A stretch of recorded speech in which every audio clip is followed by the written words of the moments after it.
Hi friends, welcome to Lalitha Lucky's channel. ఇక్కడ నేను చూపిస్తున్న శారీ ఉంది కదా, ఇది మా హస్బెండ్ నా కోసం ఎంతో ప్రేమగా తీసుకొచ్చిన శారీ అనమాట. ఇందులో బ్లౌజు చెడగొట్టేసినారనమాట, సరిగ్గా స్టిచ్ చేయలేదు. డిజైన్ పెట్టమంటే వాళ్ళు అట్లా చేసినారనమాట. అందుకని చెప్పేసి అందుకోసం నేను ఒక ప్లెయిన్ బ్లౌజ్ అయితే తీసుకొచ్చిన. తర్వాత సండే అంటే అందరూ రెస్ట్ తీసుకోవాలనుకుంటారు కదా, కానీ మనం అన్ని ఇట్లాంటి తిక్క పనులన్నీ చేస్తూ ఉంటాము. అంటే అదేనండి, బ్లౌజెస్ అన్నీ కటింగ్ చేసి పెట్టేసిన అనమాట.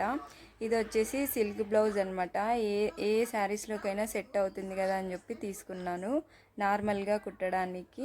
ఇది వచ్చేసి డ్రెస్ మెటీరియల్ ఫ్రెండ్స్. పండగలన్నీ వచ్చేస్తున్నాయి కదా, అట్లా స్టిచ్ చేసి పెట్టుకుంటే ఒక పని అయిపోతుందని చెప్పి కట్ చేసిన. ఇది అంతా నార్మల్గానే కట్ చేసినాను, కానీ హ్యాండ్స్ మాత్రం పఫ్ స్లీవ్స్ పెట్టిన, ఫుల్ హ్యాండ్స్. చున్నీ చాలా బాగుంది కదా, చాలా బాగా వచ్చినాయి అనమాట. ఇవి 3 డ్రెస్సెస్ సెట్స్ వచ్చినాయి. ఇందులో ఇది లాస్ట్ డ్రెస్. ఇంక ఇది ఇలా స్టార్ నెక్ అయితే పెట్టినా ఫ్రంట్ సైడ్కి. బ్యాక్ సైడ్కి కూడా ఇదే నెక్కే పెట్టాలనుకుంటున్నాం, మరి ఏమవుతుందో తెలియదు. ఆఫ్టర్ స్టిచ్చింగ్ ఎలా ఉందో అని చెప్పేసి వేసుకొని చూపిస్తాను ఖచ్చితంగా. ఫుల్ హ్యాండ్స్ పఫ్ హ్యాండ్స్ అన్నాను కదా, ఇవే అవి అన్నమాట. ఇలా కటింగ్ అయితే మొత్తం అన్నీ చేసి పెట్టుకున్నా. ఇంకా డైలీ ఒకటి స్టిచ్ చేయడమే ఇంకా మిగిలింది. ఇది ప్యాంటు, ఇది కూడా కట్ చేసి అయితే పెట్టినా. ప్యాంట్ ఎందుకు కట్ చేశానంటే, ప్యాంట్ క్లాత్ కట్ చేసి పక్కన పెడితే మిగిలిన పీస్ని మనం పైపింగ్కి యూజ్ చేసుకోవచ్చు కదా, అందుకని. ఇది వచ్చేసి ఇందాక చూపించిన శారీకి కాటన్ బ్లౌజ్ అనమాట. ఏమీ డిజైన్ ఉండేదైతే నేను తీసుకోలేదు, ఓన్లీ కాటన్ బ్లౌజ్ని, ప్లెయిన్ బ్లౌజ్ని స్టిచ్ చేసుకుంటున్నా. అందులోకి క్రాస్ కట్ అయితే చేసుకున్నాను ఫ్రెండ్స్. ఇంకా అన్నీ అయిపోయిన తర్వాత అలా కిచెన్లోకి వెళ్ళి చూస్తే ఇంకా ఫుడ్ ఏం రెడీ చేయలేదు నేను. మార్నింగ్ టిఫిన్ వరకు అయ్యింది. ఇంకా మా ఆయన చికెన్ కూడా రెడీగా పెట్టేసినాడు. ఇంక ఇప్పటికే లేట్ అయిందని చెప్పేసి హడావిడిగా ఇంకా వంట అయితే స్టార్ట్ చేసేసిన అనమాట. ఇంకా ఒక సైడ్ చికెన్, ఒక సైడ్ పులావు స్టార్ట్ చేసేసినాను. ఇంకా తిట్లు తింటూ వంట చేయడం అందరికీ సహజమే కదా, నేను కూడా అట్లనే తిట్లు తింటూ వంట చేసిన అనమాట. ఎందుకంటే ఈ కటింగ్స్ అన్నీ చేసుకుంటూ వంట స్టార్ట్ చేసేలోపు బాగా లేట్ అయిపోయింది, అందుకని మాట. ఇంకా పులావుకి అయితే అన్నీ రెడీ చేసేసి ఒక పక్కన పెట్టేసిన అనమాట. ఇది వచ్చేసి చికెన్ కోసము మసాలా రెడీ చేస్తున్నాను అనమాట. ఇంకా సండే అంటే ఇంకా తప్పదు కదండి ఫ్రెండ్స్, ఖచ్చితంగా ఏదో ఒక పని ఎక్స్ట్రానే ఉంటుంది తప్ప తక్కువైతే ఉండదు. తర్వాత మా ఇంట్లో సండే అయితే మాత్రం ఫుల్ ఎంజాయ్మెంట్తో ఉంటుంది ఫ్రెండ్స్. ఎందుకంటే టీవీలో మంచి మంచి ప్రోగ్రామ్స్ ఎంజాయ్ చేస్తూ ఫ్యామిలీ మొత్తం, మా ఆయన పిల్లలు అందరూ చాలా బాగా ఎంజాయ్ చేస్తాం ఫ్రెండ్స్. సండే అంటే మాకు మాత్రం పండగే. ఒక పక్క పలావ్కి అయితే ఎసరంతా బాగా మరుగుతుంది. ఇంకా నానబెట్టిన రైస్లో కొన్ని వాటర్ ఉన్నాయి, అందుకనే అవి కూడా ఉంచేస్తున్నాను అనమాట. ఈ మధ్య పులావ్లోకి బాస్మతి రైస్ యాడ్ చేస్తుంటే టేస్ట్ మాత్రం సూపర్గా ఉంది ఫ్రెండ్స్. బిర్యానీ కోసం తెచ్చిన బాస్మతి రైస్తో ఒక్కరోజు కూడా బిర్యానీ అయితే నేను చేయలేదు. తెచ్చిన రైస్ అన్నీ ఇలా పులావ్కే వాడేసినాం అనమాట. 1 glass normal rice, 1 glass basmati rice తీసుకున్నాను అనమాట. సూపర్ టేస్ట్తో అయితే పులావ్ రెడీ అయిపోతుంది. ఇలా చేసుకుంటే ఒకసారి ఖచ్చితంగా ట్రై చేయండి మీరు కూడా. ఇంకా ఇది చికెన్ కోసం మసాలా రెడీ చేసినాం కదా, అది కూడా చికెన్లోకి అయితే యాడ్ చేసి, ఇక్కడ నేనైతే ముందే ప్యాన్లో కొంచెం ఆయిల్ వేసి ఆనియన్స్ వేసి అవి కొంచెం రెడ్గా అయిన తర్వాత చికెన్, కొంచెం సాల్ట్, పసుపు కూడా వేసి చికెన్ని ముందుగానే మగ్గించేసిన అనమాట.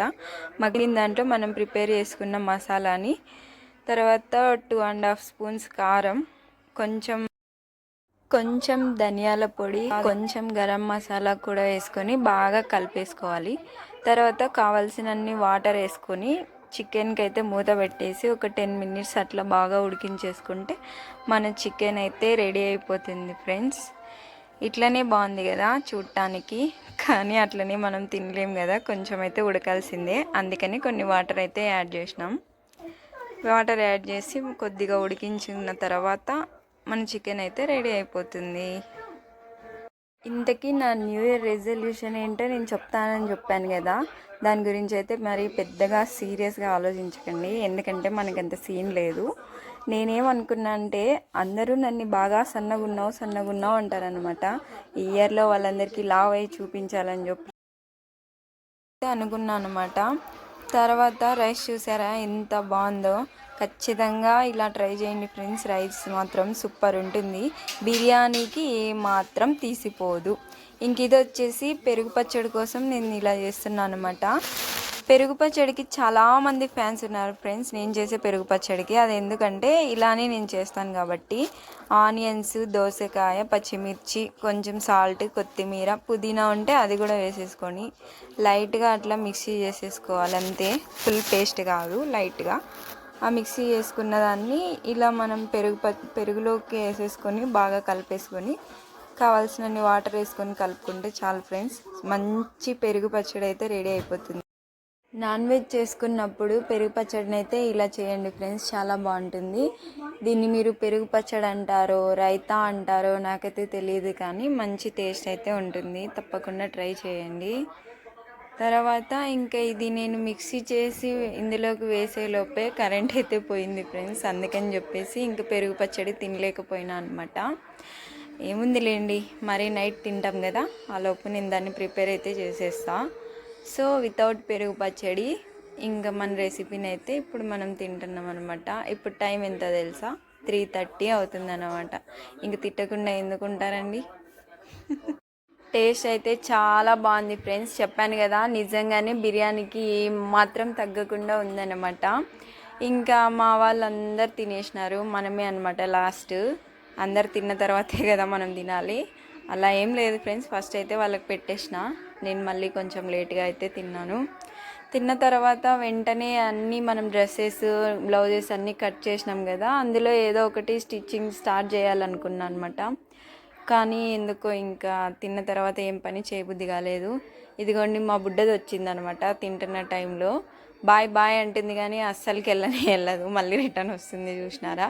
అదిగోండి మళ్ళీ బాయ్ బాయ్ అంటుంది. ఇట్లనే కొద్దిసేపు ఆమెతో కూడా ఆడుకున్నాం బాగా.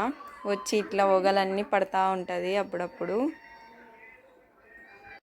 ఇంకా నెక్స్ట్ పని ఏమన్నా ఉంది అంటే ఇంకా మళ్ళీ మన కోసం అంట్లు వెయిట్ చేస్తున్నాయి కదా, అవన్నీ మనం క్లీన్ చేయాలి. తర్వాత ఇవన్నీ మీకోసం వీడియో ఎడిట్ చేసి వీడియో అయితే అప్లోడ్ చేయాలి కదా. ఇంకొక చిన్న గుడ్ న్యూస్ ఏంటంటే మన ఛానల్లో 100 పైగా సబ్స్క్రైబర్స్ వచ్చారండి ఈరోజే. వాళ్ళందరికీ థ్యాంక్ యూ సో మచ్. అస్సలు ఎక్స్పెక్ట్ చేయలేదు నాకు 100 సబ్స్క్రైబర్స్ వస్తారని.